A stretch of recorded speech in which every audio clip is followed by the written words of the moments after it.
Fala, visionários! Quer economizar até 95% na sua conta de energia?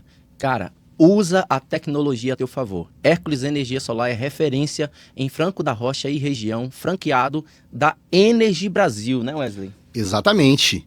Você também pode, em vez de pagar o valor da sua conta, você pode estar pagando o financiamento 100%. Facilidade, né? Exatamente. Na hora de pagar, na hora de adquirir todo o equipamento, instalação com agilidade. Nós recebemos o Hércules aqui e ele falou que em 45 dias, no máximo, você tem toda a instalação feita na tua casa e já começa a economizar. Então não perde tempo e entre em contato agora com o Hércules Energia Solar.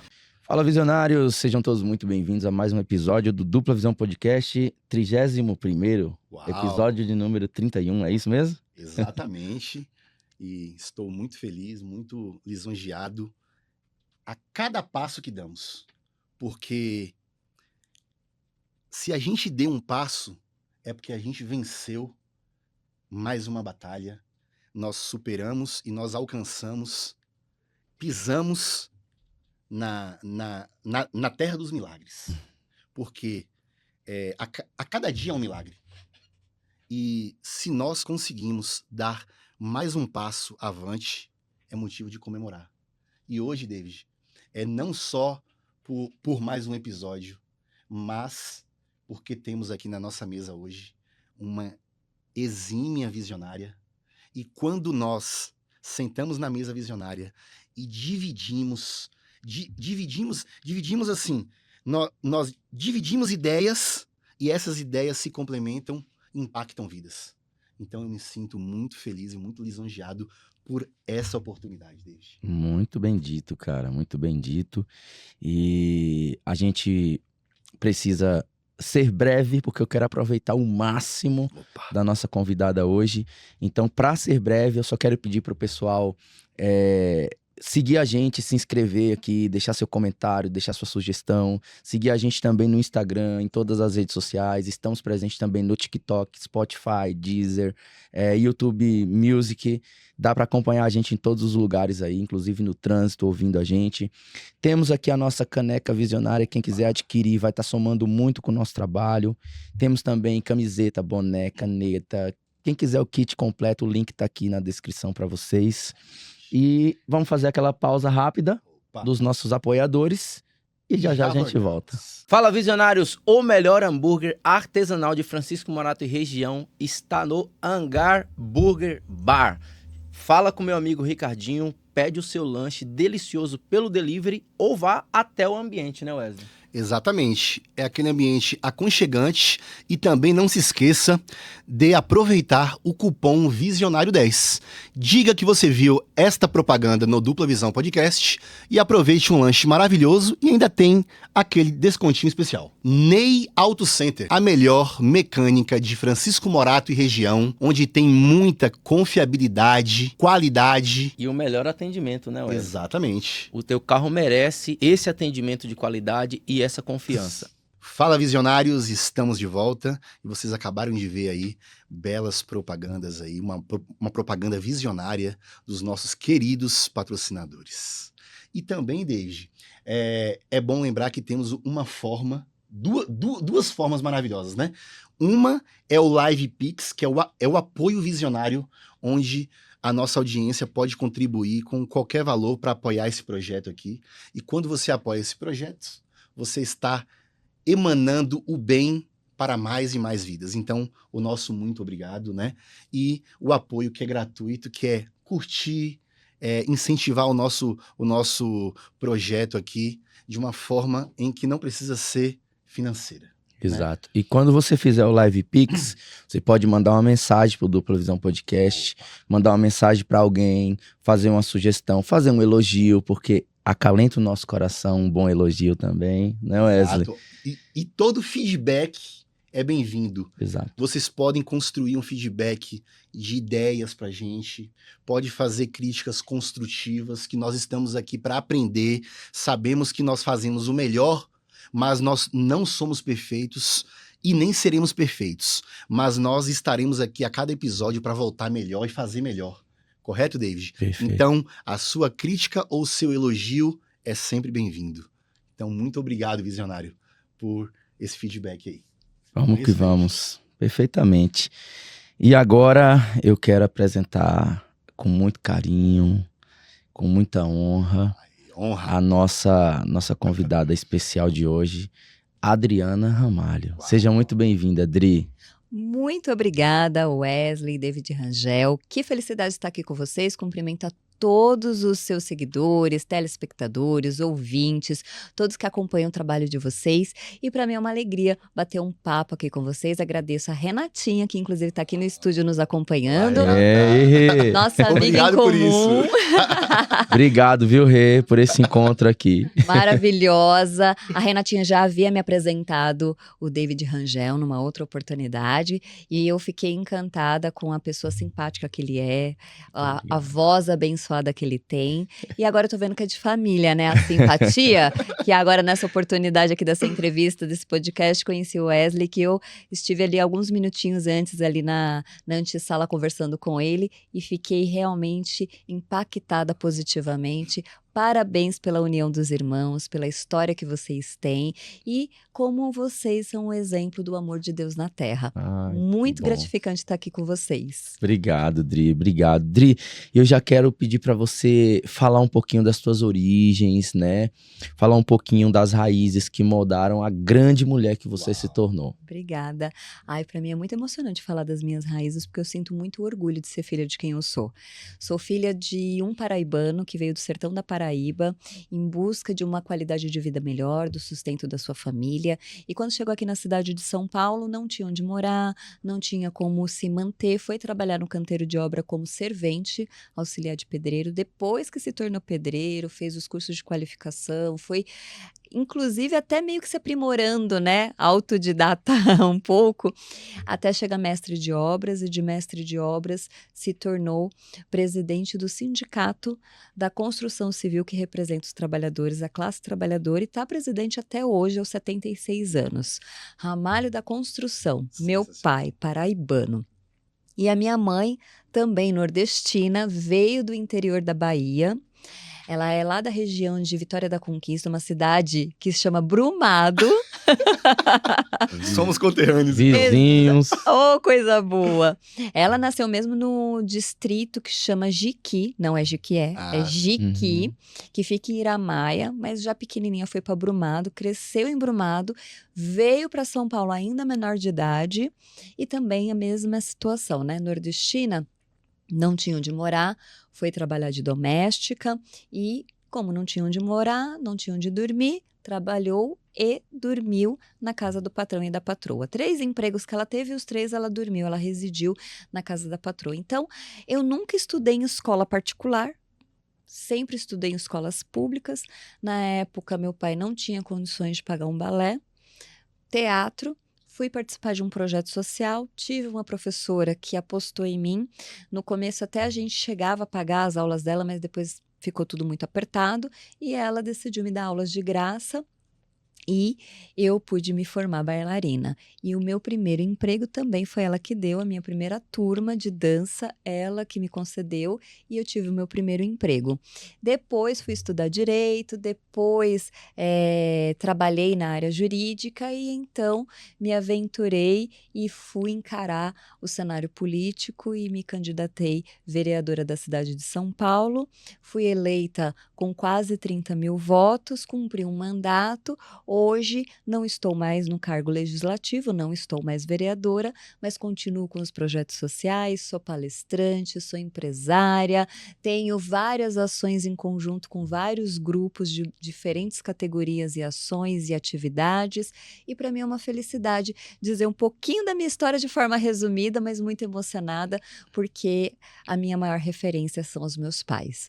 Meu pai, esse grande guerreiro, grande trabalhador, grande ser humano, que por coincidência o Rangel conhece, né? Estávamos agora há pouco, antes de entrar no ar, falando sobre isso. Ele perguntou de quem tem alguma relação, você e o Ramalho da Construção? Sim, meu pai. Como eu sinto felicidade em dizer, meu pai. Minha maior inspiração. E a minha mãe com um coração gigante que me ensinou Mesmo uma mulher sem estudo, porque não concluiu os estudos, que foi doméstica, foi ela que me ensinou a importância de estudar, de trabalhar, de ser uma mulher independente, de se fazer entender que a mulher não tem que estar atrás nem à frente de ninguém, não só dos homens, é de ninguém, mas Perfeito. caminhar lado a lado para realizar seus sonhos. Essa é um pouquinho da Adriana Ramalho. Nossa, Nossa Senhora. perfeito. Perfeita a introdução. Quais valores pessoais você carrega até hoje na vida pública que você fala assim, isso aqui eu não abro mão? De fazer o que é o correto, Uau. de trabalhar dignamente. Inclusive, poucas vezes eu tive a oportunidade de falar sobre isso, e essa vai ser uma das poucas, e vai ser aqui que eu registro que eu não me arrependo de ter aberto mão da minha reeleição em 2020, justamente porque eu acredito que nós temos que fazer tudo com coerência, honestidade, ética, e que o cargo público, ele é para servir.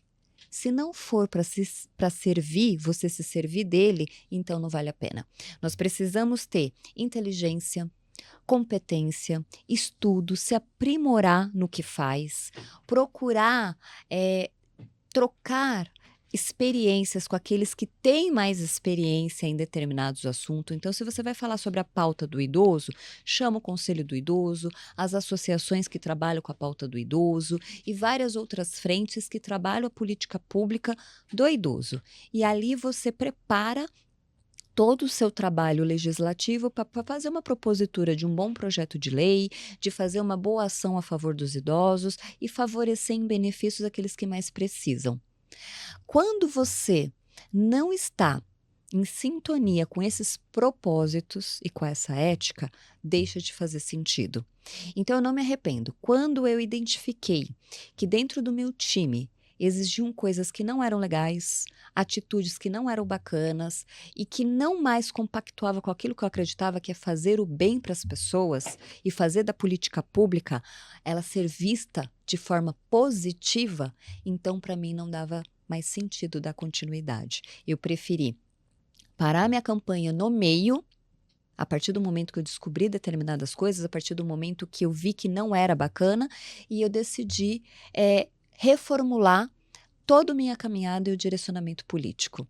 Não me arrependo do que eu fiz, não me arrependo, porque eu vejo que eu prefiro seguir com a consciência limpa, de cabeça erguida e fazendo o bem em qualquer outra instância. Hoje eu não estou num cargo legislativo, mas continuo fazendo política pública, continuo contribuindo com a sociedade, através dos projetos sociais, através dos bons parceiros que levantam essa bandeira com dignidade, que é a bandeira da honestidade, do caráter, de pensar nas pessoas com sensibilidade. Como eu disse, você tem que ser inteligente, competente, tem que estudar, tem que se aprofundar em estudos constantemente, diariamente, mas junto com a sua visão técnica e com o seu trabalho técnico, tem que ter o olhar humanizado. Humanização. Quando a gente pensa na cidade de São Paulo, a gente tem que pensar ela no todo e tem que pensar ela de forma específica.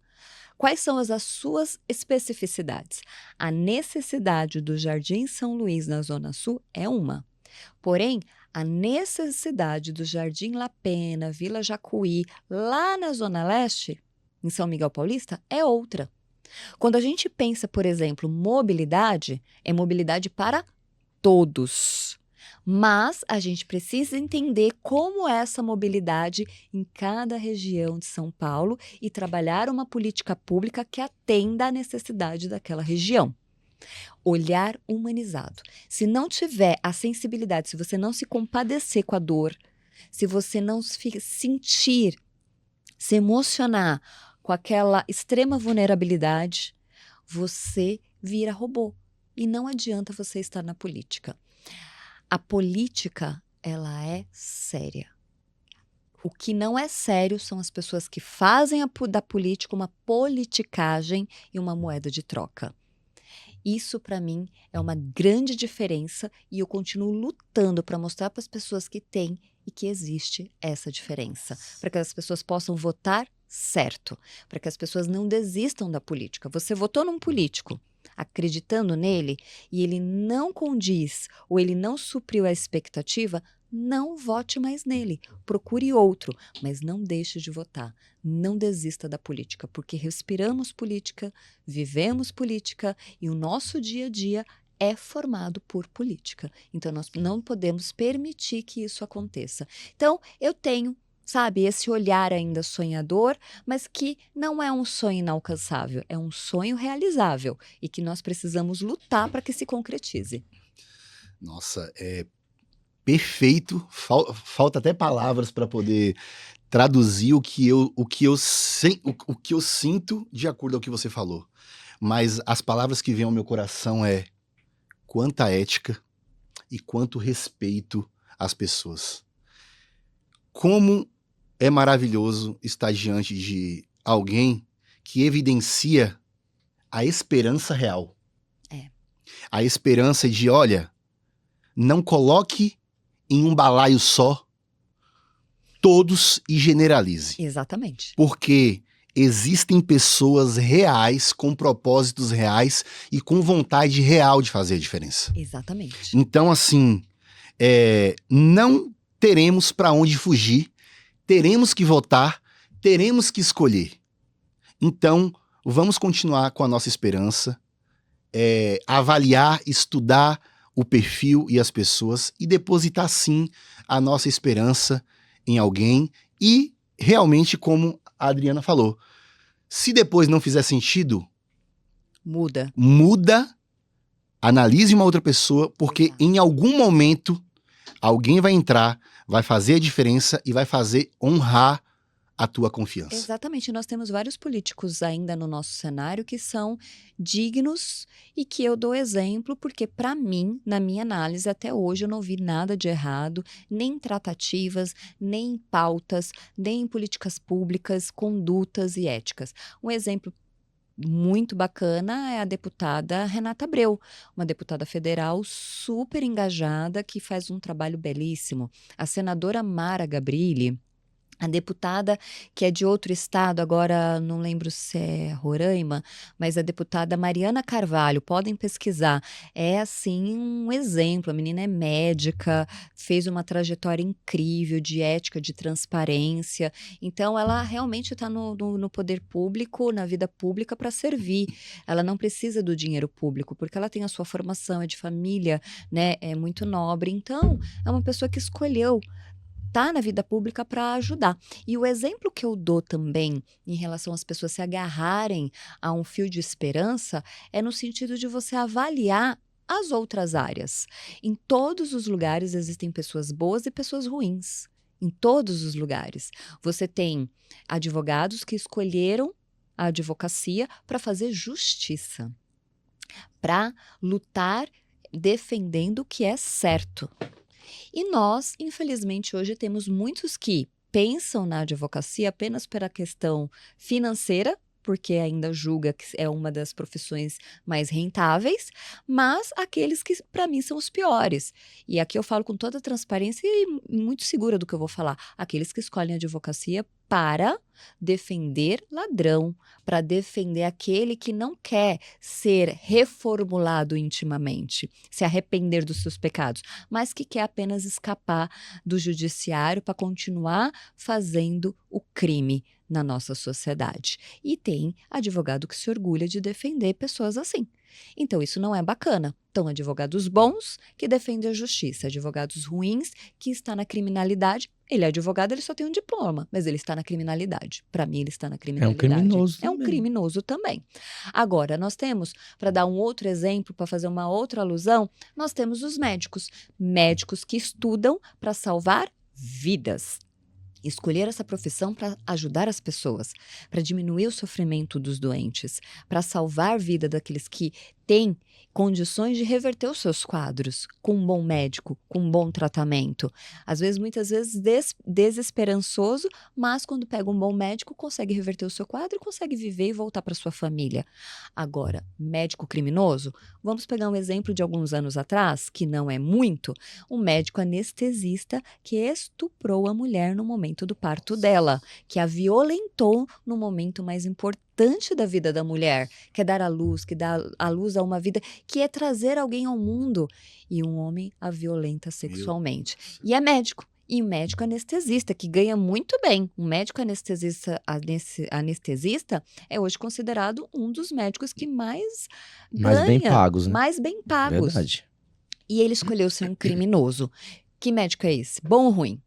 Ruim. Total. Então, médicos bons que salvam vidas. Médicos criminosos são aqueles que estupram, que violentam, que tratam com descaso, que participa da cúpula dos tráficos de órgão, porque já teve várias denúncias e reportagens sobre esse assunto, e assim por diante. Então, em todas as áreas vão ter pessoas boas, dignas, comprometidas, mas vão ter aquelas que não têm o mesmo compromisso, não têm a mesma bondade, que não têm ética. E na política não é diferente. Tem muita gente ruim? Tem. Tem muita denúncia? Tem. Tem muitos que entraram com boa intenção e no meio do caminho se corromperam? Tem, mas não podemos deixar acontecer isso que você acabou de falar, Wesley. Não podemos colocar todo mundo no mesmo saco. Se for a minoria, ainda assim Perfeito. existem aqueles que não coadunam com o que é errado. Perfeito, perfeito. Concordo plenamente. E tem uma frase que me veio à cabeça aqui que fala assim: o pior não é o grito dos maus.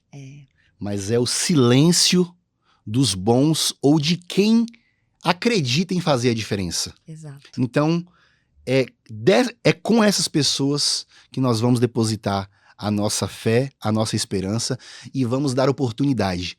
Porque se você desacreditar totalmente, você vai fechar a porta. Exato. Até para quem quer fazer a diferença. Exato. Então, não faça isso. Faz sentido, David? Faz total. E assim, eu tenho um pensamento, Dri, que pode até ser uma utopia, mas eu acredito muito nisso. E oro, sabe? Todos os dias eu mentalizo isso porque eu preciso acreditar que é possível ter um mundo melhor para se viver. E aí, assim, esse pensamento que pode até atualmente ser uma utopia é o seguinte: eu acredito que falta no nosso país, eu não sei em outros países, mas no nosso país falta, dentro das escolas, uma matéria voltada especificamente para a política, para poder preparar a sociedade, preparar a nova geração, para que eles venham com um conceito de escolha, que eles entendam sobre políticas públicas, que eles entendam sobre todas as demandas sociais que existem no nosso país, sabe? Desde aquelas cidades mais carentes até as grandes capitais, que a gente sabe que a educação no nosso país, ela muda de lugar para lugar. Eu vim da Bahia, também como sua mãe aí, inclusive somos vizinhos ali, né? Somos de Poções, Olha, ao lado de Vitória da Conquista. Eu inclusive uma hora, não é, para chegar em Poções? É isso. Eu inclusive nasci em Vitória da Conquista porque na época, assim, o parto da minha mãe foi bem complicado, que ela tinha apenas 14 anos de idade. Uau! É uma história bem complicada, mas enfim, eu nasci em Vitória da Conquista, mas como Wesley falou, somos de Poções, né? Minha família é toda de lá. Adorei saber isso. E o que que eu penso, assim, sobre... Eu já vejo diferença da educação de lá para a educação daqui, da escola de lá para a escola daqui. Sim. Embora eu possa te dizer, assim, que eu não estudei aqui, mas, assim, as minhas filhas estudam. E, por incrível que pareça, a educação de lá de Poções, da minha época, não sei agora, era superior. Era superior. Mas ainda Porque assim... entra a questão cultural. Exato. E aí eu vejo assim, na minha época, na nossa época de escola na Bahia, os professores, eles eram muito respeitados. Sim. Eles eram colocados assim num patamar de igualdade pai com e os mãe. pais. saca? Então, assim, eu vejo que falta, aqui em São Paulo, por exemplo... Resgatar isso. Resgatar Concordo esses plenamente. valores... Sensacional essa pontuação. Resgatar Concordo esses plenamente. valores, resgatar essa cultura de respeito, Perfeito. sabe? E assim, isso começa também pelos pais, dentro de Sim. casa, de orientar os filhos, e dizer assim, olha, filho, você tá indo pra escola e a figura do professor tem que ser pra você alguém de hierarquia que tá te ensinando, você deve respeito Isso ao mesmo. professor. Isso mesmo. E também tem o outro lado, o professor, diante de todas as demandas, diante de todas as dificuldades que a gente sabe que é educar 30 alunos, 40 alunos muitas vezes, precisa entender também que Cada às aluno é vezes ele individual. precisa de ajuda. Exato. Às vezes o professor precisa de ajuda. É. Eu tô falando isso porque aconteceu, assim, recentemente com a minha filha, por exemplo, um fato bem desagradável. E eu acho importante pontuar isso aqui, porque eu acredito que já Bacana. aconteceu com outros alunos. Sim, tudo é importante. A minha filha, ela é, assim, sem demagogia, uma das melhores alunas da sala dela, sabe? Inclusive, pelo 2º ano consecutivo, ela foi medalhista de matemática. Que incrível. Ela tem 9 anos de idade, Parabéns. obrigado. E assim, a gente, tanto a minha esposa quanto eu, a gente se preocupa muito em reforçar para minha filha a obrigação dela de respeitar o professor. Mas deixamos claro para ela sempre que quando ela estiver diante de uma injustiça, seja de outro aluno ou de professor, de qualquer pessoa, que ela não se cale, que ela se posicione, Muito bem. né? E essa foi uma oportunidade. Ela estava terminando uma prova ou alguma coisa assim, uma atividade, ela estava pintando uma atividade. E a professora estava muito estressada, né? E chegou para ela e falou assim, falou para os alunos, né? Todo mundo entrega as suas provas, entrega a atividade. E aí a minha filha estava finalizando. Ela, em vez de chegar na minha filha e falar assim, Eloá, você já terminou? Se você não terminou, eu preciso recolher a atividade. Não, ela deu um grito e falou assim, você tá surda, Eloá! Meu Deus. Dentro da sala. Minha filha ficou Pode. totalmente constrangida, Claro. entendeu? Eu fiz, obviamente, uma reclamação, né? Não retribuí com a mesma violência da professora, Perfeito. que, na minha visão, eu entendo que ela tenha os problemas dela, entendo que a atividade e a posição dela não é fácil, Sim. não é fácil, né? E nesse momento era uma professora substituta. Sim. A professora do dia a dia da minha filha, inclusive, rasga elogios para ela. Que legal. E quando soube do fato, retornou, pediu desculpas, falou que ia verificar o que aconteceu. Mas por que eu tô reforçando isso e até tomando o tempo do podcast para ressaltar? Imagina. Porque eu acredito no que você falou de bons e maus profissionais, mas eu também acredito que nem sempre é um mau profissional. E eu quero usar esse espaço para dizer que eu não acredito que essa professora que gritou com a minha filha, ela seja uma má profissional. Perfeito. Eu acredito que ela esteja cansada e despreparada por falta de recurso.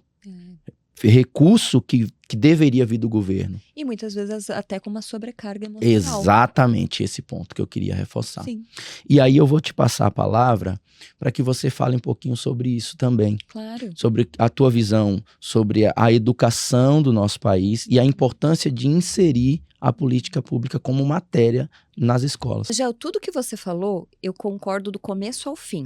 A sua fala, ela tem várias nuances e ela tem vários pontos, mas em todos eles eu concordo. Quando eu digo que existem os bons e os maus, não é no sentido de separar. Não, muito pelo contrário, mas de identificar quando tem aqueles que realmente não sentem arrependimento do que faz, quando é algo errado.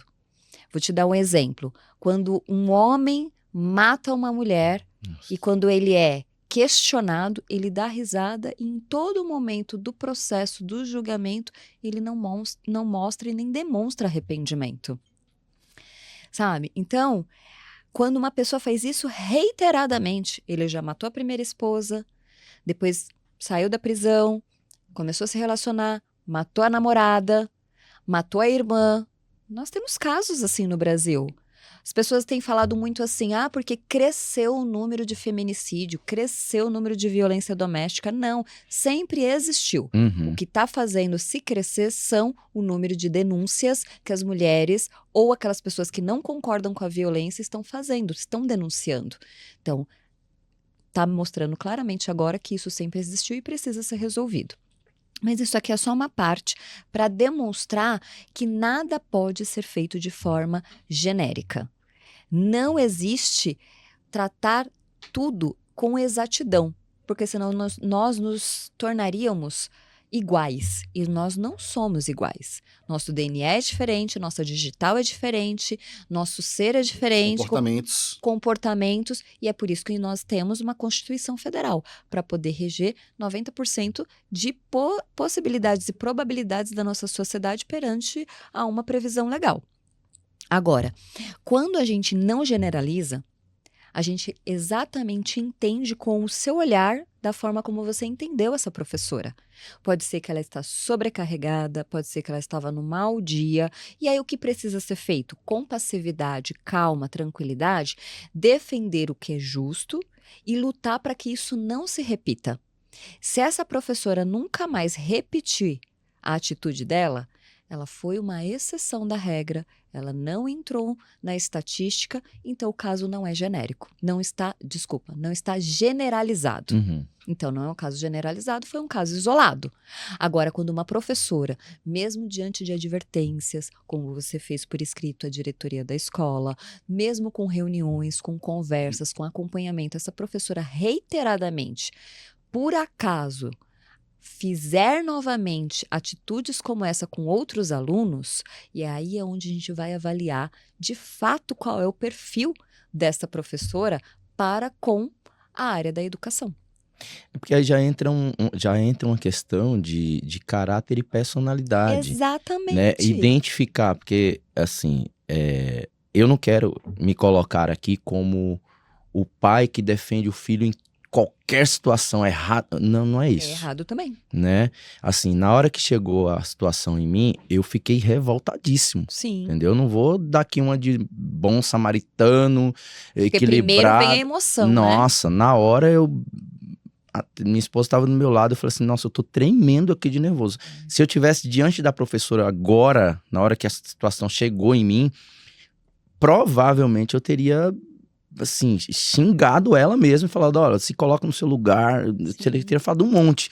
Mas que bom que não foi assim. Porque aí vocês podem se acalmar e de forma pacífica, com bom senso, procurar o melhor caminho para solucionar o problema. Exato. Aí eu tive uma noite inteira para dormir, pensar, e aí no dia seguinte, ao invés... Eu nem fui na diretoria. Poderia até ter ido, né? Mas não fui. Eu preferi escrever mesmo para a professora fixa, principal, né? E falei, olha, dá uma verificada, porque aconteceu isso. E aí, que bom também que a minha filha... porque a gente trabalha isso muito nela, eu falei, olha, se posiciona e se você tiver medo de alguma coisa, traga o problema pro papai e pra mamãe. Diálogo. E aí ela chegou na gente, ela falou assim, ela falou pra mãe dela, né? Falou, mamãe, eu fiquei com muito medo, porque ela gritou comigo e eu fiquei muito assustada, entendeu?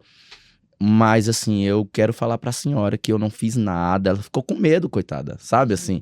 E aí eu falei, aí a minha esposa falou pra ela, não, você fez bem. Todas as vezes que acontecer alguma coisa desse tipo, você tem que falar pra mamãe e pro papai, que a gente vai resolver. Então, assim, é importante também falar pros pais, né? Dar espaço para ouvir os filhos. Até porque vocês entram agora na parte da saúde mental, que é fundamental para uma criança que está em formação, que está em desenvolvimento. Isso na cabeça consciente e subconsciente do cérebro, ele tem que ser trabalhado. Por quê? Isso pode causar um trauma. Talvez não de imediato, uma consequência de imediata, mas isso pode vir a ter resultados negativos a longo prazo. Muitas vezes na fase já adulta, numa situação onde gatilhos são despertados e aí quando você investiga, foram situações lá da infância que causaram aquilo, ficaram no subconsciente e só foi se manifestar tempos depois. Então tudo isso é extremamente importante. Rangel, equilíbrio. Eu falo isso em todos os lugares. Eu me orgulho de ser filha de quem eu sou, do ramalho da construção, porque tudo ele procura o diálogo e o equilíbrio. Ele é presidente do sindicato que defende trabalhadores, mas ele sempre teve um bom diálogo com o sindicato patronal. Ele sempre colocou isso, eu vou sempre conversar com o patronal. Mas se insistirem em lesar o direito do trabalhador, eu vou defender o trabalhador. Mas antes ele faz o quê? Ele abre o diálogo. Ele busca o resultado com equilíbrio. Ó, que fique bom para mim, que fique bom para você. E isso tem que ser colocado em tudo. Na educação, precisa também do equilíbrio. A forma como você conduziu o caso da sua filha, você buscou o equilíbrio. Nós somos tomados por emoção porque nós somos 100% emoção. Uhum. E quem tem um preparo emocional consegue discernir e trabalhar o seu próprio emocional para agir, então, com razão. Perfeito. Isso é neurociência. Então, nós precisamos sempre ter o quê? A prática de controlar as nossas emoções, o famoso autocontrole. Então, você direcionar da forma pacífica, você não se iguala, inclusive, à professora. Uhum. Porque se você está ali no calor do momento e bate de igual, ou vai para um momento até muito mais, mais constrangedor ou mais precário, você acaba, às vezes, até perdendo a razão. Ah, com certeza. Então, vocês fizeram corretamente, em todos os sentidos.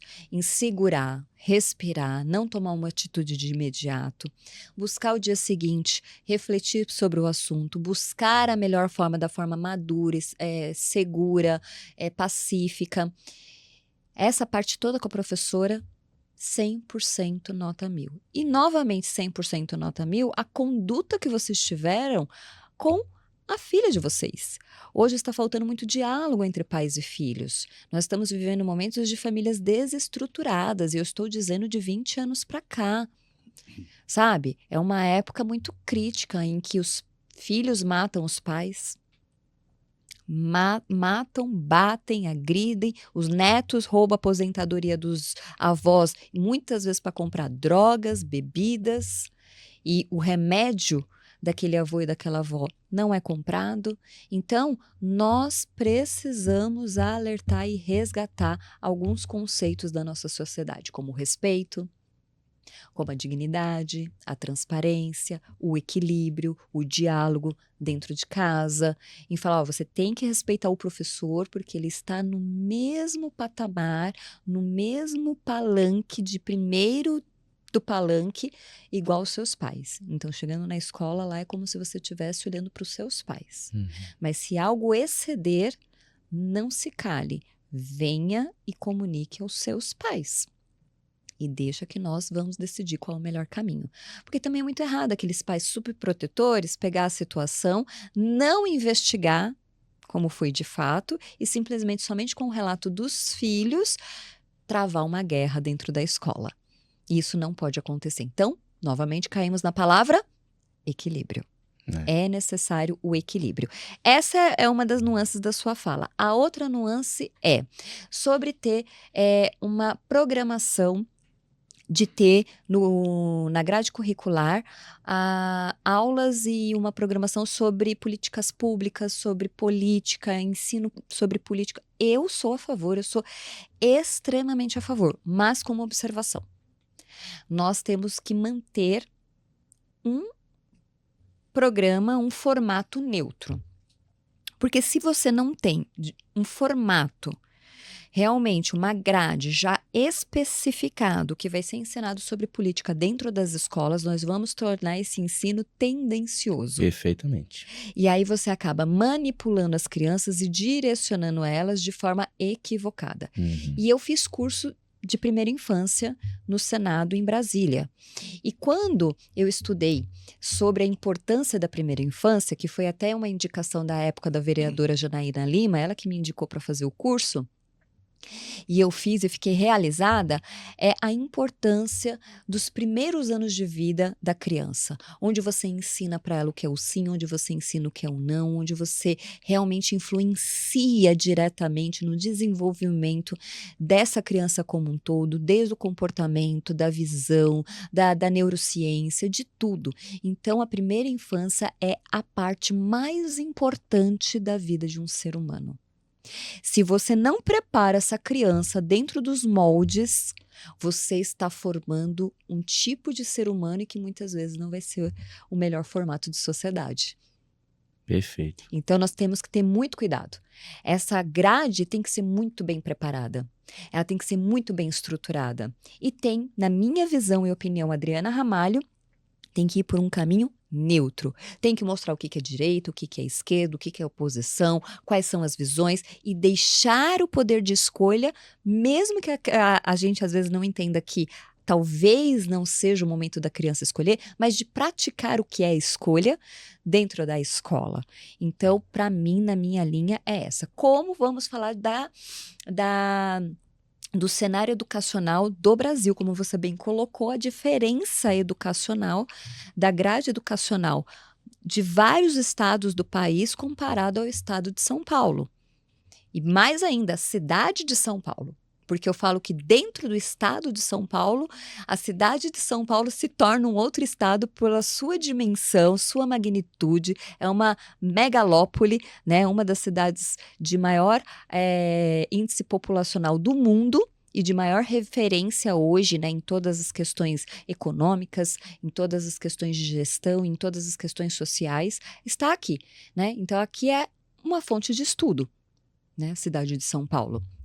E nós estamos agora aqui no seu podcast, que é em Osasco, mas eu me coloco nessa referência da cidade de São Paulo, porque lá eu trabalho. Então, quando a gente pega essas referências, a gente vê o quanto é importante estudar o quê? As especificidades. É fazer um programa educacional que invista na educação do ser humano, da criança, do adolescente, preparando eles para o futuro dentro de uma visão que eles possam ser alguém. E desculpa usar essa expressão, sim, ter uma carreira, se eles quiserem ter uma carreira, mas mesmo se não tiver, ter conhecimento, ter conteúdo, ter estudo. Aí fica a escolha dele se ele quer fazer uma faculdade, se quer ter uma profissão ou não, mas se ele não tiver uma profissão específica e o que ele for escolher trabalhar, ele tem competência, inteligência e preparo para isso. Por isso eu também acho importante incluir nessa grade educacional educação financeira, Perfeito. visão de empreendedorismo, aulas de gestão empresarial, sabe? Coisas que poderia muito bem agregar. E mesmo que extrapole um pouco do horário habitual de determinadas escolas, para pontuar em nota, seria muito agregador. Eu sou sim a favor das escolas integrais, tem gente que é contra, mas se tiver uma boa programação, você está investindo no ser humano. E eu pego referências mundiais, Coreia do Sul. A Coreia do Sul, os alunos estudam determinado horário por dia. Acabou aquele horário na escola, eles vão para uma outra escola, tipo como se fosse um cursinho, e eles estudam 16 horas por dia.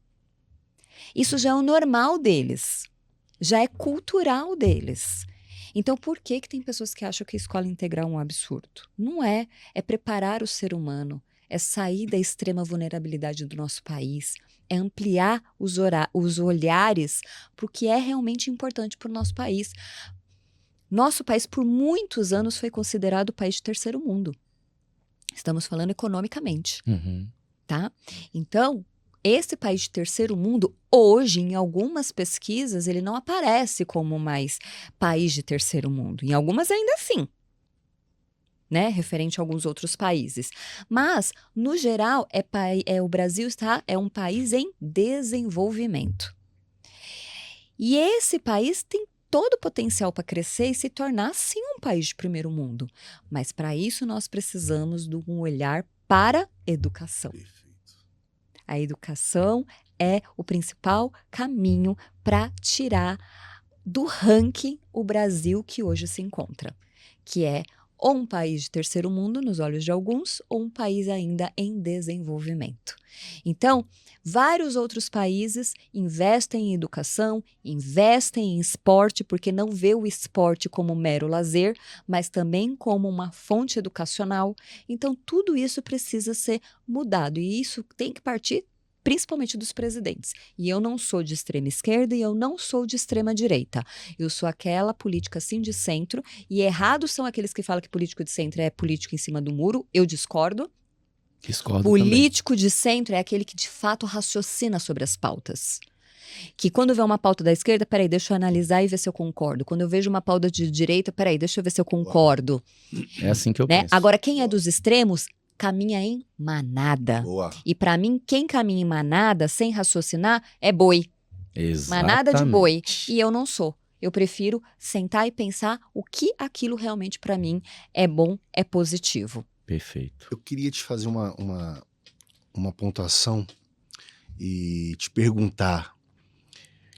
O meio político, ele sempre foi muito mais masculinizado, né? Sim. Eu gostaria que você compartilhasse com a nossa audiência qual que é o verdadeiro, o que mais te motiva. E eu quero que você evidencie o valor e a importância do posicionamento feminino para aumentar essa visão, esse olhar feminino na política. A sua pergunta é perfeita. Porque eu trabalho com isso constantemente. E ao mesmo tempo que ela é perfeita, ela é muito complexa. Porque ser mulher é se desafiar todos os dias. E só vai entender isso quem é mulher. Por mais que o homem seja super generoso, gentil, é muito difícil. Em 1932 a gente conseguiu o voto feminino. Antes disso, a mulher não tinha direito de votar. Ela não podia votar. Passamos por essa fase. Depois dessa fase, a mulher ela podia votar salvo se o marido autorizasse. Se ele permitisse. E a Era em comum autorização, acordo, inclusive. a autorização era por escrito. Ou seja, não era um voto real por gosto dela, mas era o que o marido pensasse, né? Exatamente. Então, imagina você, para votar, o marido tem que autorizar, como se fosse seu dono. Não era um voto livre. Pois é. Então, mesmo que tivesse, talvez naquela época, o marido falasse, tá bom, eu deixo você escolher do jeito que você quer, porque eu sou um marido que a partir do momento que eu quero autorizar, é porque eu respeito a sua decisão, mas legalmente falando, olha como a mulher era condicionada. O que ela era obrigada, se ela Tendencioso. quisesse, eu tenho um marido que me entende, eu tenho um marido que me apoia e eu vou votar do jeito que eu quero.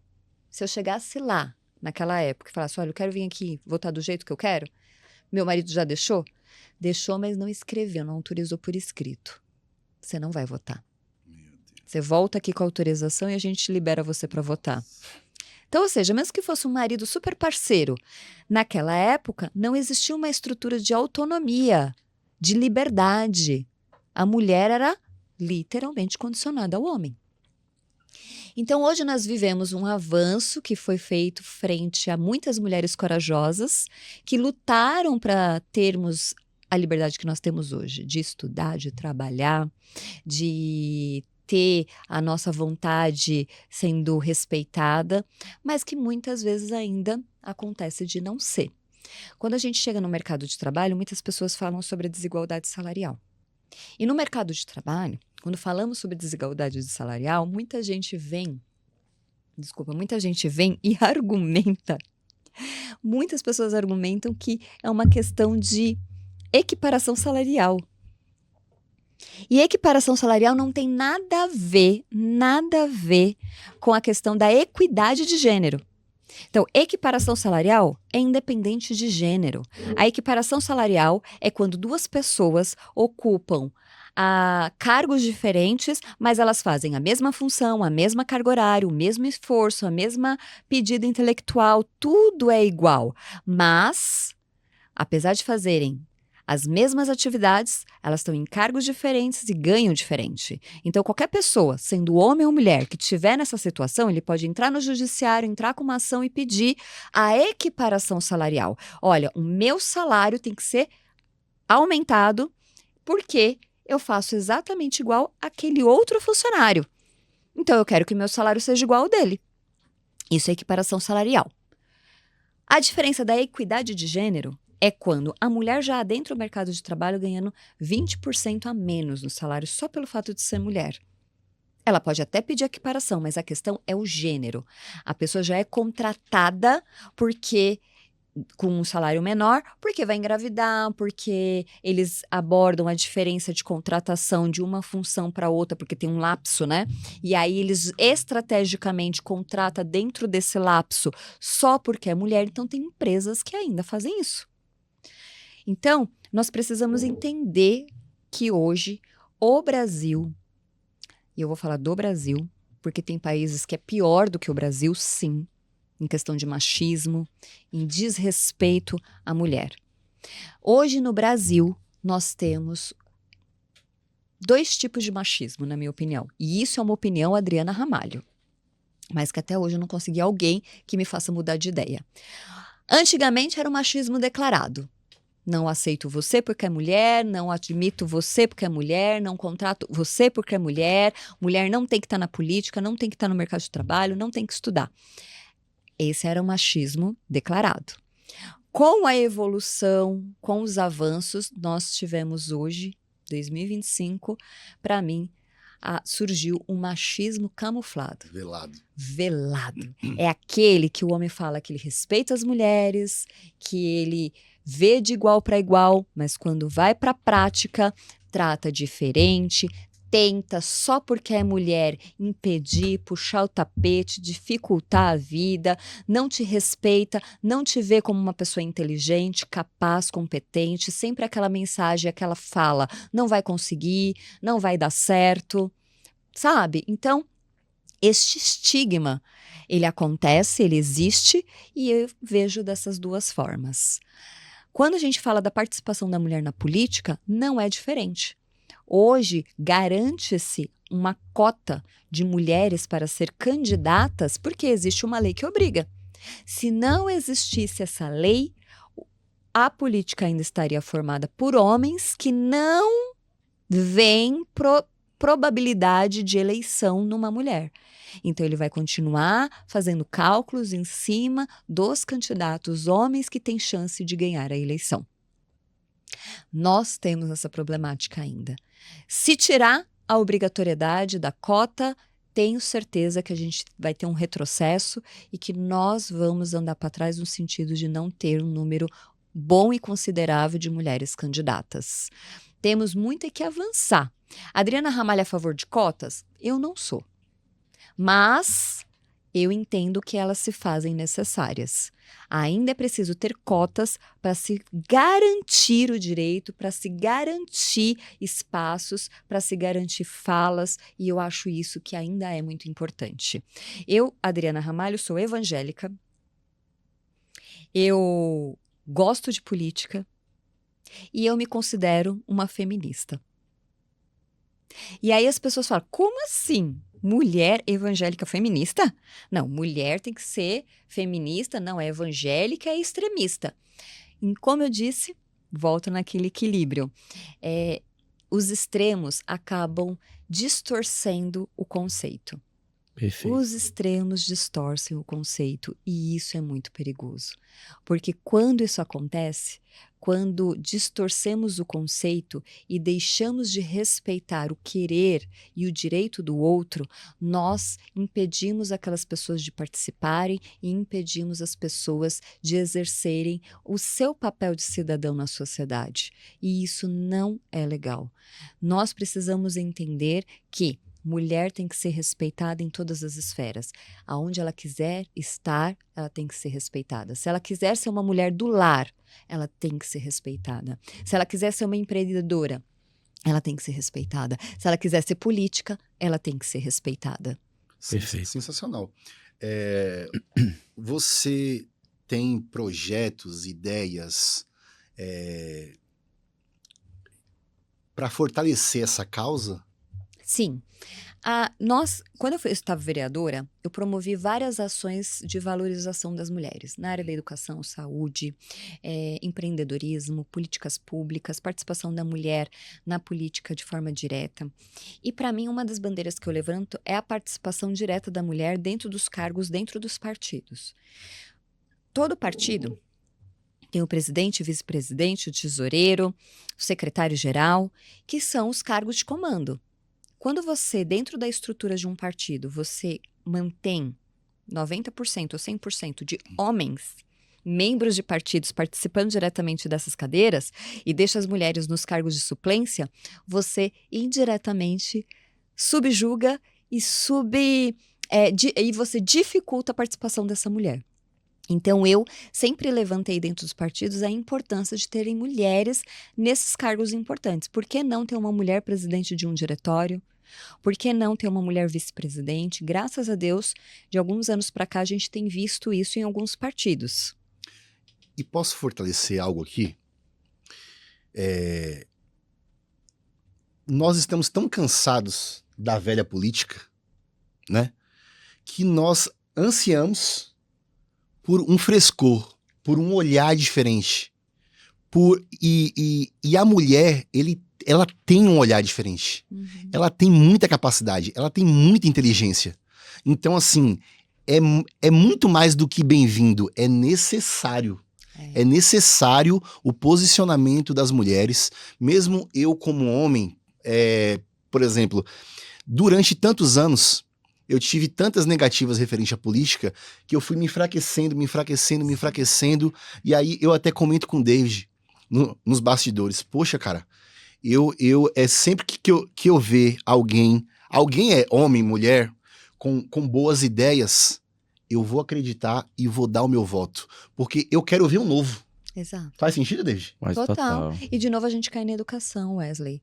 Como é importante dentro dos partidos ter uma formação feminina. Perfeito. O partido que investe em educação, em cursos, em palestras, em rodas de conversa e toda uma programação para instruir, orientar e qualificar aquela candidata, ele realmente entende a importância da participação feminina no cenário político. Então, nós precisamos investir também em educação dentro dos partidos, Perfeito. que amplie o número de programas educacionais que fale de política para mulheres e que faça despertar nessas mulheres a vontade de ser candidata real. Porque muitas são candidatas como laranja, só para cumprir a cota ou só para pegar dinheiro do fundo. E isso não é segredo, isso que eu estou falando aqui é veiculado em todos os jornais. Então, nós precisamos que tenha partidos que invistam nessa área e que demonstrem na atitude que eles têm preocupação de fato com as mulheres e queiram as mulheres junto deles dentro do próprio partido. Que a discussão e os debates comecem nos partidos. E tem mais um detalhe. Eu acredito também que não dá para querer pelo outro. Eu acredito que as mulheres, elas têm que se posicionar. Eu acredito que a palavra é se posicionar, acreditar e ir para a luta para fazer acontecer. Agora, então, reflita comigo, Vamos dentro dessa sua fala, Boa. que é extremamente importante. Para fazer esse despertar na mulher dentro dos moldes que você acabou de colocar, precisa de quê? Apoio, base, Boa. investimento. Imagina, Boa. nós lutamos muito para ter direito a trabalhar, a estudar e participar politicamente. E quando essa oportunidade nos é ofertada, nós estamos sobrecarregadas. Porque a mulher, ela levanta, ela tem que preparar os filhos para a escola, ela sai para trabalhar, quando ela volta, ela pega os filhos, ela tem que fazer comida, ela lava a roupa, ela cuida da limpeza, ela cuida de tudo e ainda tem que se preparar na política. Que mulher que tem tanta energia assim? Por mais que a gente fale que hoje, nos tempos de hoje, está tudo muito mais dividido, ainda assim, se você pesquisar a fundo, há uma discrepância. Muito Ainda grande. assim, aquele homem que decide ser candidato a vereador, a deputado, a senador, a prefeito, a governador, ele, muitas vezes, ele fala, vou ser candidato. Ele conta com o apoio de quem? Da família, da esposa, que fica lá na retaguarda. Então a mulher precisa de apoio. Precisa Precisa sentidos. de apoio. Sabe por que não? Além do apoio do marido, que entenda esse papel, então vem cá, esposa, já que você quer ser candidata, eu vou dividir as tarefas com você, Sensacional. eu vou ser sua retaguarda, Boa. eu vou te dar suporte. Boa. Além disso, por que os partidos não formulam programas e estruturas para essas mulheres? Por que não faz uma creche dentro de cada partido? Para que essas mulheres candidatas, que queiram ser candidatas, quando ela for lá para a educação, para a formação educacional, ela leve seu filho e deixe na creche do partido, numa estrutura. Ela não fique preocupada onde vai estar o filho, o que ele está fazendo, ou vai ter que deixar mais tarde esse filho. E quando se trata de mãe solo, como que faz? Por que o partido não investe para acolher essas crianças filhos de possíveis candidatas na política. Ou seja, como é importante a evidência da equidade. E como é importante se adaptar à nova sociedade. Antigamente, nós éramos uma sociedade formada por homens e mulheres, mas que o provedor da casa era o homem. Quem saía para trabalhar era o homem. A mulher ficava em casa, lavando, passando, cuidando dos filhos e dentro de casa. Cada uma no seu papel. Algumas ajudavam administrativamente, outras financeiramente a ajudar a redistribuição da renda para pagar as contas, para investir, mas era dentro de casa. Hoje a nossa sociedade é formada por homens e mulheres que trabalham de igual para igual. Então nós temos que adaptar toda a nossa realidade. Perfeitamente. E fazer e criar conforme essa realidade. Perfeito. Ou seja, tem que ser apoiado e buscado a equidade para ficar literalmente ajustado às possibilidades. Porque ainda assim se vê que tem muito campo para ser conquistado para a mulher aí sim estar em equiparação ao nível que o homem está. De igual para igual. Não é, David? Garantias, direitos, trabalho, política, expressar pensamentos. Nós somos iguais como seres humanos, independente se eu sou mulher e você é homem. Perfeito. Perfeitamente. E assim, Dri, eu tenho uma visão também sobre essa questão política. Você falou muito do preparo, do estudo, né, da pessoa se aprofundar naquilo que ela quer entregar enquanto profissional. Né? E na política eu acredito que não deve ser diferente. Você falou aí sobre laranjas que entram muitas vezes somente para pegar aquele recurso que é direcionado para os partidos e tudo mais. E sabe que você, desculpa de interromper, sabe o que se descobre quando você vê uma candidata mulher laranja?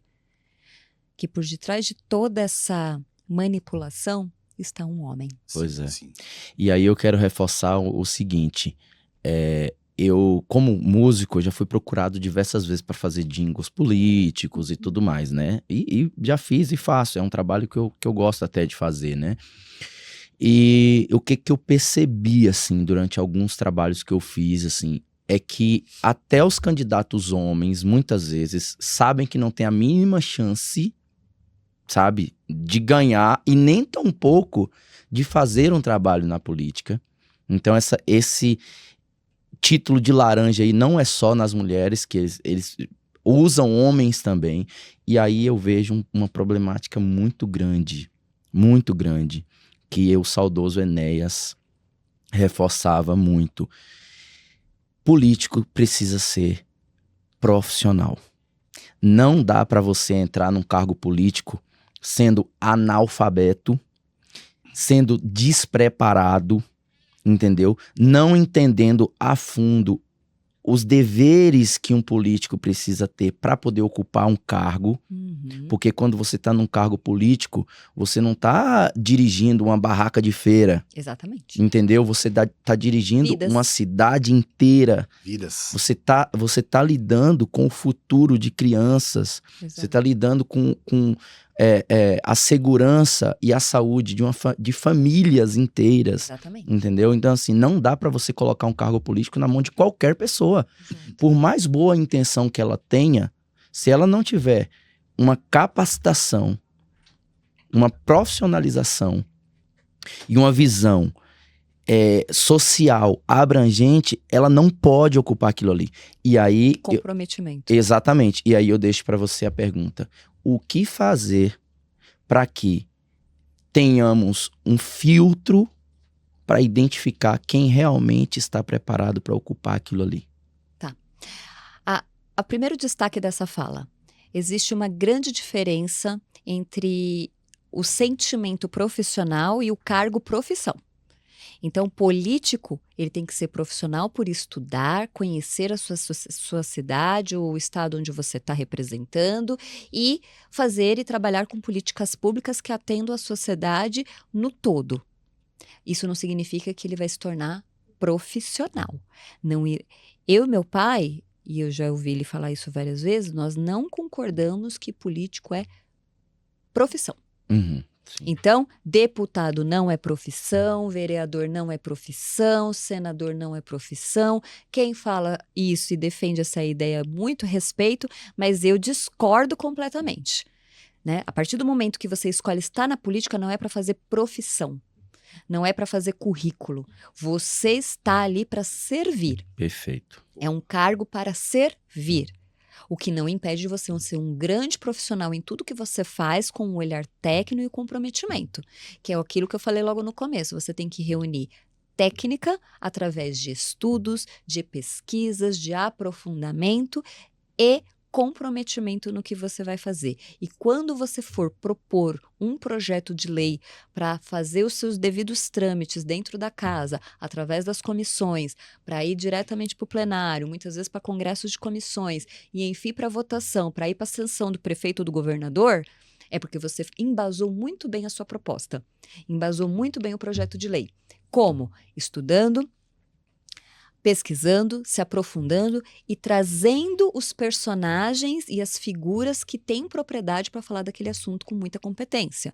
Então, se nós vamos falar sobre combate à violência doméstica, então eu estudei e estudo muito sobre isso.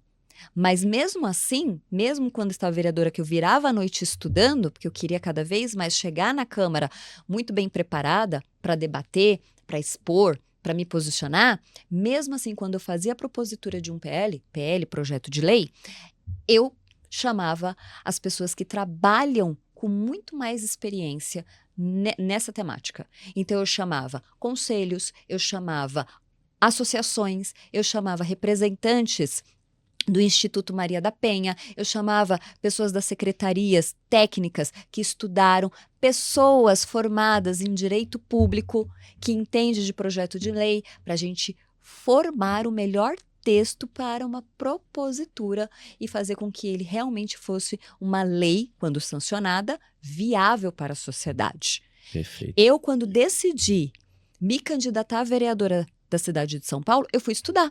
E eu agradeço muito meu padrinho, Antônio Bequeridian, que investiu na minha educação.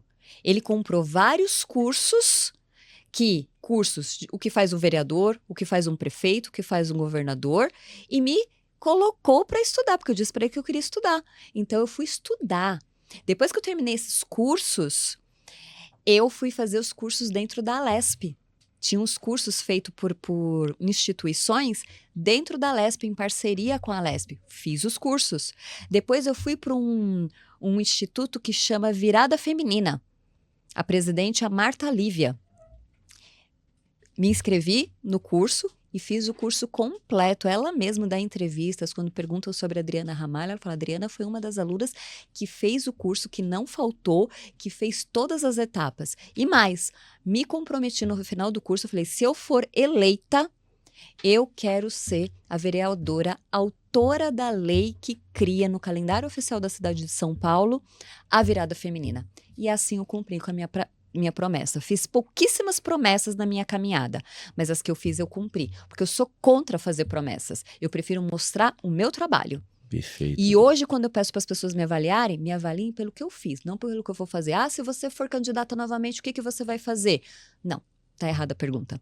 Mas faço você me analisar pelo que eu fiz quando fui vereadora, quando fui ativa na política, no legislativo, porque tenho orgulho de mostrar tudo que eu fiz. Eu tenho uma cartilha que ela tem, acho que umas 75 páginas, e é resumida ainda tudo que eu fiz em 4 anos. Então, cada página tem 2, 3 pautas ou projetos do que eu fiz. Então, eu tenho um orgulho muito grande de dizer que eu, de fato, trabalhei. Pensando primeiramente no Deus que me deu essa missão. Segundo, em dar orgulho para o meu pai e para minha mãe, porque eu não quero que eles se desapontem comigo. E em terceiro, em cumprir com a minha missão para com a sociedade, para com as pessoas, de fazer o meu melhor para que todos, naquele período que eu estava com o mandato, pudessem ter um pouco mais de qualidade em todas as áreas que eu defendi. Então, tem que estudar. Tem que se aperfeiçoar, sim, o Ernesto tem razão, mas é importante a gente pontuar aqui que político não é profissão. Perfeito, Dri. Sensacional. E pegando esse gancho maravilhoso de servir, eu gostaria que você compartilhasse com a nossa audiência Eu vi que você é madrinha de um projeto maravilhoso, de uma instituição, então eu gostaria que você falasse um pouco sobre isso. Claro, eu tenho muito orgulho dos parceiros que eu fiz. Vou falar de alguns rapidamente, mas me aprofundar no que você pediu. Eu trabalhei muito tempo em parceria com a CBKI, com o projeto Lutar e Vencer, sendo madrinha desse projeto, que é um projeto de karatê para crianças em extrema vulnerabilidade. E me orgulha muito esse projeto, porque a Mônica, o seu Osvaldo e todos que colaboram com esse projeto, eles se dedicam 24 horas para ajudar esses jovens. E o projeto hoje tem jovens, tem crianças, adolescentes, adultos, idosos, e é um projeto lindo de karatê na área do esporte. Trabalhei com eles. Depois, eu também tive a parceria com várias associações, mas eu me orgulho de dizer do Instituto ESA, que eu sou madrinha, que é um instituto que acolhe crianças com depressão, com síndrome do pânico, ansiedade e com ideação suicida. A maioria das crianças que são do instituto tentaram suicídio e dos mais diferentes motivos e casos, e o Instituto ESA, que é presidido pelo André Marques, é um instituto muito diferenciado, porque ele escolheu o psicodrama para ser, dentro de um trabalho multidisciplinar, o principal ativo de atividade para ajudar esses jovens. E ele estudou, ele se aprimorou, se aprofundou, tanto em psicanálise quanto no psicodrama, e se tornou um profissional completo para ajudar com uma metodologia diferenciada a salvar vidas de crianças e adolescentes que têm depressão e ideação suicida. E eu tive a oportunidade de conhecê-los quando eu ainda estava vereadora. Eu já estava com um projeto com a doutora Kátia Boulos, que apesar de ter o sobrenome Boulos, não tem nada a ver o parentesco com o Guilherme Boulos, não tem nada a ver, tá? Então, não tem nada de questão política. Ela é uma advogada na área civil. E ela foi me apresentada pela delegada Rose, que é a minha madrinha política, e a delegada Rose é a primeira delegada da primeira delegacia da mulher do mundo. A primeira delegacia da mulher no mundo foi feita no Brasil, aqui em São Paulo. Legal. E a delegada foi a delegada dessa delegacia. É um orgulho. Muito grande. É um orgulho. Eu vou indicar ela para vir dar a entrevista Vai aqui. ser um A doutora prazer. Kátia, vocês Vai ser um vão prazer. se surpreender, porque elas são mulheres inteligentíssimas. E a doutora Kátia, inclusive, ela foi minha professora na pós-graduação de Direito Civil, Direito de Família. E anos depois, nos reencontramos, a delegada falando assim: Adriana, eu vou te apresentar uma amiga, ela quer apresentar um projeto de lei, quer saber se você topa ajudar, ela quer te apresentar os argumentos. Recebe? Ela recebe. Quando eu abro a porta, eu falei: eu sou sua fã. É você, eu sou sua fã. Ela: como assim? Eu falei: você foi minha professora, eu te admiro demais. Doutora Kátia Boulos, um beijo, eu te admiro muito. Te amo. E aí, quando ela me apresentou qual era o projeto, é um dos temas que eu mais amo, que é a conscientização sobre alienação parental. E a alienação parental é uma discussão muito difícil, porque nós temos dois grupos, que é a favor e que é contra. E é uma discussão muito fervorosa. Mas eu sou a favor da criança e do adolescente. Então, para quem não sabe, gente, o que é alienação parental? A alienação parental é quando o pai e a mãe se separam e no divórcio usam a criança para atingir o outro. Então, aquele pai que usa a criança para atingir a mãe e a mãe que usa a criança para atingir o pai. Isso chama-se alienação parental. Usa a criança como instrumento de guerra. E aí eu falei: olha, eu não quero entrar no projeto para falar se eu sou a favor do pai ou se eu sou a favor da mãe. Eu quero entrar no projeto para defender a saúde mental da criança e do adolescente, do filho, da filha, que não deve ser usado como instrumento para atingir o outro. E ela, na hora, topou, o projeto dela já era esse embasamento, ela topou ampliar o conceito e levantar mais ainda o foco desse recorte. Então, a gente começou a trabalhar a pauta da saúde mental infantil dentro do escopo desse projeto, que foi uma batalha para aprovar, mas conseguimos aprovar, porque ele é um projeto complexo, né? Tem gente que fala que defende o pai, tem gente que defende a mãe, mas existe aí várias denúncias da questão da mãe não ser a favor dessa lei da alienação parental, porque existe algumas denúncias de abuso de pais com os filhos, abuso sexual. e que usa da alienação parental como escudo. Uhum. E aí, nessa parte, eu sempre falo para quem está nos escutando, tá errado. A partir do momento que tem indícios, que tem denúncia e que tem sinais de que isso aconteceu, ele sai da esfera da alienação parental, ele tem que ir para a esfera criminal. Perfeito. Então, tem que abrir boletim de ocorrência, investigação, tem que apurar. E se o pai cometeu esse ato contra o filho ou a filha, tem que ser preso, Perfeito. condenado. Nós não estamos falando deste caso. A partir do momento que existe esse indício, tem que ir para a esfera criminal. Se não tiver esse indício, pai e mãe têm que se conscientizar que eles brigam entre eles, mas não use o seu filho para manipular e alienar a cabeça dele contra o genitor, Perfeito. aquele que detém a guarda e vigilância da criança. Então, tem que ser preservada a saúde mental da criança e do adolescente. E é isso que eu defendo. Nossa. Então, eu entrei nesse projeto, defendi e comecei a estudar sobre saúde mental infantil a partir desse projeto.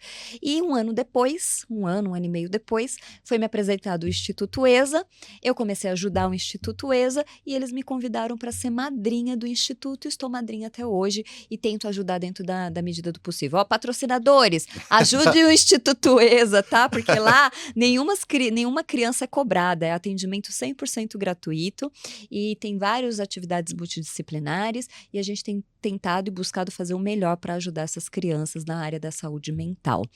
E não posso deixar de mencionar mais uma instituição que eu faço parte com muito orgulho. Eu estou embaixadora da paz por uma instituição da Coreia do Sul. Já fui para a Coreia 2 vezes, 2 ou 3, agora não lembro, mas eu sou embaixadora da paz por eles e a instituição é UPF, Universal Peace Federation, que é uma instituição que levanta a bandeira da cultura da paz. E eles me convidaram em 2017 para estar embaixadora da paz, e eu fui então nomeada e recebi o título de embaixadora da paz pelas mãos deles. Nossa, Muito sensacional. bom, Inês. muito bom. Odri, eu já imaginava que você iria desenvolver perfeitamente várias pautas aqui, mas eu vou confessar para você que foi além das minhas expectativas. Muito além. Necessário demais, né? Quando eu pedi para entrar em contato com você, eu até falei para ela, Rê, eu tenho certeza, a gente quer dar espaço para mulheres como a Adri. Foi, Rê? Falei assim, a gente quer dar espaço para mulheres como a Adri no nosso programa, porque assim, eu sou consumidor de podcast. Eu acompanho vários deles e eu sinto falta disso. Eu sinto falta da voz da mulher ser mais evidenciada, de vocês terem mais espaço. Inclusive, recebemos várias mulheres aqui, né, Wesley? Várias mulheres aqui. A gente se sente, a gente tem muito orgulho disso. Brilhantes. Graças a Deus. Porque eu sempre gosto de reforçar que nós estamos aqui em posição de aprendiz. Como homens, ouvir mulheres como você, que tem propriedade na fala, que demonstra conhecimento e clareza para se expressar e deixar claro que vocês têm muito potencial. Muito potencial. Isso pra gente é muito importante. E assim como a gente está aprendendo aqui, eu tenho certeza que os homens que estão acompanhando a gente também estão aprendendo. Né? E eu quero, de certa forma, lamentar porque o nosso tempo está chegando ao fim, mas antes eu quero te pedir para falar um pouquinho assim sobre legado. Qual legado que você quer deixar, não só como uma mulher da política, como uma empresária, mas como um ser humano mesmo? Qual o legado que você quer deixar para a humanidade? Nossa, uma pergunta, né, profunda. É verdade. Mas o que me vem na cabeça são 2 pontos. Vamos colocar como 2 legados? Pode ser. O primeiro deles, não desistir. Mesmo diante da dificuldade, da tempestade, não desistir. Podemos esmorecer. Podemos até aplicar a frase clichê ou a história clichê do bambu, que ele enverga, mas não quebra. Mas não desistir. Podemos, às vezes, recuar, se recuperar, mas voltar com tudo para lutar pelos seus sonhos, pelos seus objetivos. Todos nós, independente de gênero. E a todas as mulheres que me escutam, principalmente você, mulher, que está numa relação de violência, de medo, de incertezas, de que muitas vezes você mesmo não consegue se ver dentro desse aspecto de valorização. Não desista. Recua um pouquinho, faça sua autoanálise, busque pesquisar, refletir, busque pessoas para se inspirar e volte com tudo para lutar por aquilo que você quer, acredita e sonha. Então, não desistir, por mais forte que esteja a tempestade. Use estratégia, mas não desista. Essa é a minha primeira visão e sentimento. É essa. Olha, é muito difícil a gente falar sobre a gente mesmo, né? Mas quando a gente fala em não desistir e deixar um legado, aí a gente vem com outro sentimento, que é o sentimento de, como eu posso me expressar agora,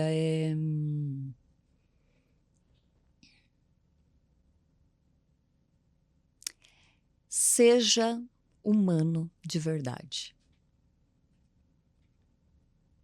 Busque estudar, busque se aperfeiçoar, seja o melhor no que você faz. Busque ser o primeiro, mas com um olhar humanizado, com tratativa humanizada, sem desmerecer ninguém, sem excluir ninguém, sem usar disso uma ferramenta para humilhar, para julgar, para desvalorizar qualquer pessoa. Ao contrário, você pode ser ótimo no que faz, mas agregue, estenda a mão, ajude, trate com um sorriso, um carinho, um abraço. Então, é esse o exemplo que eu quero dar para o mundo. Posso ter meus momentos de tristeza ou de fragilidade, ou até às vezes ficar sem paciência, mas eu tenho que segurar ela dentro de mim. Para o mundo eu tenho que externar o meu melhor, de duas formas, trabalhando o meu interior para que isso seja real e não uma mentira, e sendo exemplo para aqueles que precisam. Então, sim, mais humanidade e humanização nas atitudes, nas falas e nos exemplos. Perfeito, Dri. Nossa, é emocionante até ouvir as tuas palavras. E assim, é muito necessário ter pessoas como você falando, se posicionando e despertando a consciência das pessoas. Muito obrigado mesmo. A gente precisa fazer uma pausa breve e aí a gente volta para o momento visionário que o Wesley vai fazer com você, que é uma pergunta muito legal que a gente faz aqui. A gente já volta. Fala, visionários! Sabor e tradição e a melhor costela de chão da região da Cantareira está no restaurante e empório Cantinho da Serra, né, Wesley? Exatamente. Fica na Serra da Cantareira, um ambiente maravilhoso, onde você pode trazer a sua família, os seus amigos. E vou enfatizar, é a melhor costela fogo de chão que eu já comi na minha vida e eu recomendo para todos os visionários. Se você não conhece, vai lá conhecer, visionários. Yoga Modeladores, Unidade São Caetano do Sul. É a melhor cinta do Brasil, não é mesmo, David Rangel? Exatamente, a cinta é ideal para o seu pós-cirúrgico. Conforto, segurança e qualidade garantida. E você vai ter aquele resultado que você sempre sonhou. Então entre em contato agora mesmo com a Samara, da unidade de São Caetano. Os contatos estão passando aqui para vocês. Opa.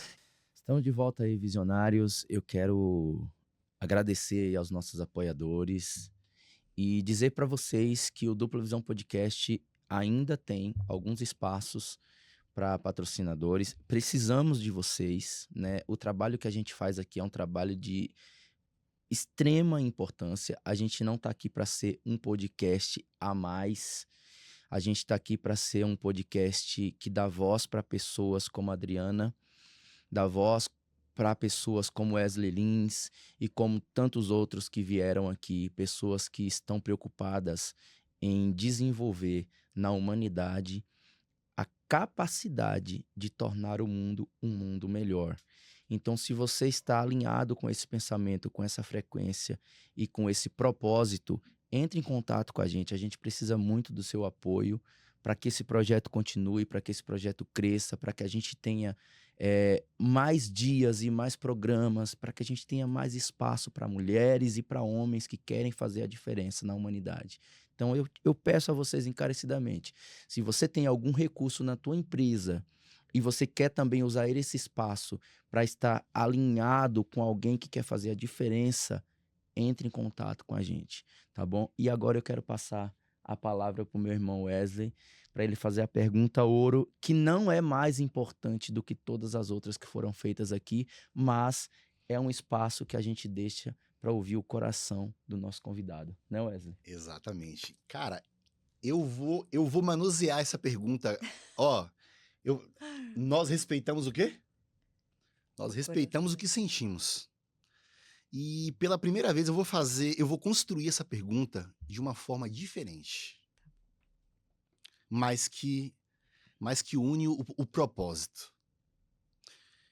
A pergunta ouro, ela é baseada em você expor a maior pérola, os maiores aprendizados que você obteve durante toda a tua vida para impactar a humanidade. Só que eu quero trazer um olhar mais profundo ainda nessa pergunta. Eu quero que você compartilhe com a nossa audiência de visionários aqui agora a maior mensagem da tua vida para impactar vidas, só que baseado na tua maior cura. Sabe por quê? Por quê? Porque sempre que você se cura, sempre que você alcança a cura, você se torna apta a ser um instrumento nas mãos de Deus para curar vidas. Você já respondeu. Deus. Uau. O maior aprendizado, desde criança eu sempre tive uma ligação com Deus. E o aprendizado de cada etapa da minha vida, aquela menina de periferia, estudante de escola pública, lá estava Deus, protegendo, guiando, direcionando e se fazendo presente no coração. Aquela menina que começou a dar aulas de dança, trabalhar em companhias, dançando, fazendo projetos sociais na área da dança, lá estava Deus, se fazendo presente, se mostrando, protegendo.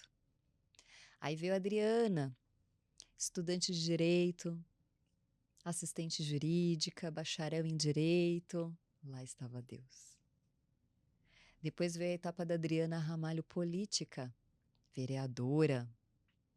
E aí foi onde Deus mais apareceu. Eu estou aqui porque Deus teve misericórdia da minha vida. Eu estou aqui, ainda nesta terra, porque existe um Deus vivo que cura, que protege, que direciona e que bota a mão dele e cada vez mais mostra que nós temos que buscar a Ele como nosso único Salvador. Este Deus que não tem religiosidade, porque Ele é um Deus único. Este Deus que quer que oremos pedindo permissão. Este Deus que quer que oremos agradecendo. Este Deus que quer que conversemos com Ele em todos os momentos e que todos os nossos projetos sejam apresentados a Ele, mas que no final seja feita a vontade dEle sobre nossa vida. Quantas coisas eu planejei, quantas coisas eu programei e veio Deus e mudou tudo para mostrar que Ele é Deus, para me livrar do mal, para me redirecionar a novos caminhos, mas principalmente para sentir a presença fortemente dele na minha vida. Então, o que vem na minha cabeça e no meu coração, vem fortemente. o sentimento e o amor de Deus para comigo, a misericórdia dele na minha vida. Essa foi a tua cura e a tua salvação. Exatamente. E aí, David Rangel, o que você pode dizer? Tô emocionado, né, cara? Amém. Porque não existe poder maior, não existe médico maior, não existe consolação maior do que Deus. Exatamente. E ele fala o que a gente precisa ouvir. Exatamente. E é tão importante as pessoas entenderem e sentirem essa presença de Deus. Por isso você que está me ouvindo, quem está assistindo, não fale o nome de Deus em vão. Não brinque com o nome de Deus. Mas para tudo, em todos os momentos, dê honra e glória ao nome do Senhor Jesus, ao nome desse Deus maravilhoso. Amém. Honre o nome dele. Porque em todos os momentos eu pude sentir Deus, eu sempre busquei ele e cada vez mais eu vejo que sem ele eu não sou nada. E quando as pessoas às vezes perguntam sobre o meu futuro, principalmente de 2 anos para cá, eu tenho respondido: está nas mãos de Deus. Então eu fico feliz em falar isso. Tenho muito ainda que buscar Deus, muito ainda que estudar, muito ainda que melhorar como ser humano, porque Deus quer isso de nós, que possamos mudar as nossas atitudes positivamente e o nosso íntimo. E Deus se alegra com aqueles que pelo menos tentam. Porque ninguém engana Deus. Às vezes você pode contar uma mentira, achar que as pessoas estão acreditando, mas Deus sabe que é mentira. É verdade. E eu falo isso inclusive nas minhas palestras. Eu sou palestrante e eu faço questão de falar da palavra de Deus, não para falar o nome dele em vão, mas para glorificar o nome dele em qualquer meio. Dos mais humildes aos mais poderosos. E não sentir vergonha. Porque quando aquele que vem e fala assim, você não deveria falar o nome de Deus, você não deveria levar por esse lado a sua palestra ou a sua fala. Eu falo, Senhor, o Senhor sabe de todas as coisas, o Senhor conhece o meu coração. E eu confio nos teus propósitos. E eu não vou jamais me envergonhar de falar do que Deus já fez na minha vida. Seja onde for. Numa mesa dos mais ricos, ou no meio dos mais humildes, ou no meio dos desacreditados da palavra do Senhor. Vou continuar fiel a Deus, porque Ele fez muito pela minha vida. E eu tenho certeza que vai continuar fazendo. Porque Ele é Deus, porque Ele é amor, porque Ele quer o melhor de nós. E Ele quer que a sociedade o reconheça como o único Salvador. Pelo amor de Deus. Perfeito, Dri. Sensacional. Wesley, encerra que eu não tenho condições. Eu quero muito agradecer. Meu Deus, por favor. Todos que estão nos assistindo, que eu acabei de falar aqui nos bastidores que o feedback, o carinho, não é para inflar o nosso ego. Ele tem que servir para nos fortalecer a continuar nos caminhos, para enfrentar os desafios, para ultrapassá-los e para superar. Então, que o que eu possa ter contribuído aqui, se eu contribuir, que seja realmente para edificar e ajudar. Ser recebida com tanto carinho faz muita diferença. Eu tenho até o costume de dizer que carinho faz bem para a saúde. Nossa. Quando somos abraçados, quando somos motivados, incentivados, isso faz muito bem para o nosso físico, inclusive, não só para o nosso emocional, porque reflete. Então, carinho faz bem para a saúde. E a forma como eu fui recebida por vocês foi muito especial. Vocês deixam os convidados à vontade, me deixaram super à vontade, realmente foi um bate-papo, foi uma coisa muito bacana, prazerosa, e isso é fundamental. 2 comunicadores exemplares e que eu tenho certeza e vou orar cada vez mais para que aqui cada vez mais voe voos altos e que vocês possam servir de inspiração e mudança positiva em muitas vidas que vocês com certeza já alcançam e vão alcançar. Então, continuem, não desistam. Por mais que venha alguma tempestade, não desistam. Se mantenham, busquem soluções, mas mantenham o foco e cheguem no objetivo, que é realizar o sonho de vocês, mas principalmente o que eu vejo no sonho de vocês é propósito de Deus para edificar vidas, para ajudar pessoas, seja no plano espiritual, no empreendedorismo, na política, no mercado de trabalho, nas referências positivas da vida. Então, muito obrigada. Eu, Adriana Ramalho, um pouquinho da minha história hoje, sou empresária, sou palestrante, faço muitas palestras, mas em todas elas, sejam palestras voluntárias, palestras doadas ou aquelas onde eu sou contratada, em todas eu coloco propósito de Deus. É isso que me move. Se eu não for movida pelo coração e pelo esse poder de Deus, eu não consigo caminhar, eu não consigo me expressar, então eu vou continuar fiel a este Deus maravilhoso. Então, que vocês se mantenham fiel também, porque a história de vocês dois é linda. Tenho certeza que vocês vão publicar o livro de vocês. E vai virar livro. Tem que virar e que vai edificar e vai ajudar muitas pessoas. E mais, inspirar. Inspirar para que as pessoas se amem, se respeitem. Então, uma honra. Renatinha, mais uma vez, gratidão e muito obrigada por ter feito essa ponte, essa indicação, essa união. E muito obrigada por já abraçarem a minha irmã Juliana Ramalho. Quem sabe eu consigo indicar a minha irmã Priscila também, futuramente psicóloga, super referência. E porque a família é a base de tudo. Eu encerro dizendo isso. Família e bons amigos. Deus, família e bons amigos. Esse triângulo que se fecha, que se completa e que nos fortalece para conseguir viver com amor, com paz. Então, onde aprendemos o primeiro amor? É na família.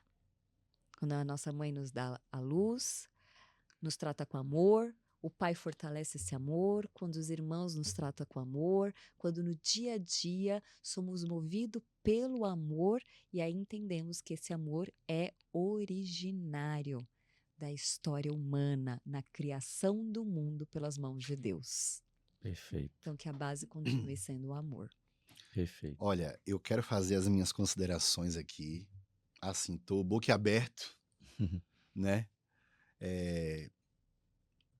Como que eu vou dizer?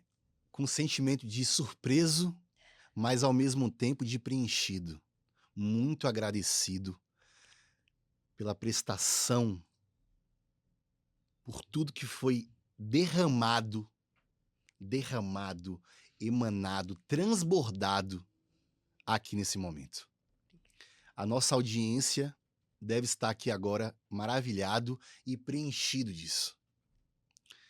Parabéns pela tua história.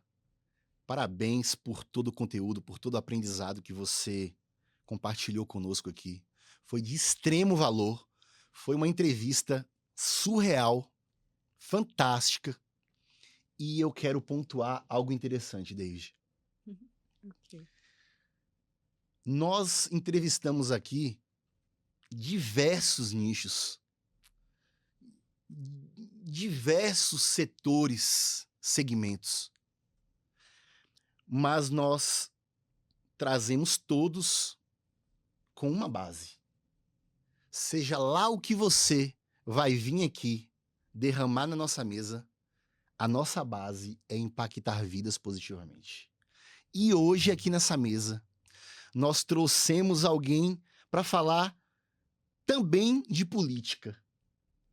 Mas mesmo falando de política, também falando de política, passando uma visão fantástica sobre política, foi deixado aqui mensagens valiosas para a vida.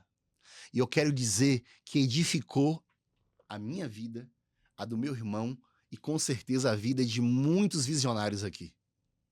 Então, está cumprido o nosso propósito aqui, meu irmão, pega aqui na minha mão, que é trazer as pessoas para nossa mesa visionária e juntos impactar vidas positivamente. Então não foi só política, foi propósito. Foi transbordo de impactar vidas positivamente. Então eu quero te dizer, Adriana Ramalho, você deu um show e desfilou no palco do tapete vermelho da nossa mesa visionária aqui. Não há palavras, eu estou tentando usar as melhores palavras, mas não há palavras para descrever o que foi esse episódio aqui hoje. Me emociona e só aumenta a minha responsabilidade. Amém. Muito obrigado. E é com essa gratidão que nós encerramos o Dupla Visão Podcast de hoje. Sensacional. Obrigado, Deus.